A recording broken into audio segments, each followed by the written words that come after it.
gusto ka na ng Diyos na kunin, ba't ka naman matatakot? Yan po. Pero natural po sa taong natatakot siya sa kamatayan. Pero pag nataniman tayo ng pag-ibig, pagmamahal sa Diyos at saka sa kapwa, hindi ka matatakot mamatay. Tanyo po ako, hindi ako takot. Alam niyo kung takot ako, hindi na ako magsasalita. Kaya ako po'y takot mamatay, hindi na ako lalabas, kapatid.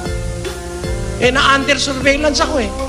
Kaya masasabi natin, hindi tayo dapat matakot mamatay kung wala tayong ginagawang masama. Ang masama, gumagawa ka ng masama, pag doon ka namatay, ay kawawa ka po dahil pagdating ng araw ng paghuhukom, pananagutan mo sa Diyos yung masamang ginawa mo. Yun po, dapat bago tayo mamatay, maghanda po tayo na mamatay tayo na gumagawa tayo ng kabutihan sa Diyos at sa kapwa.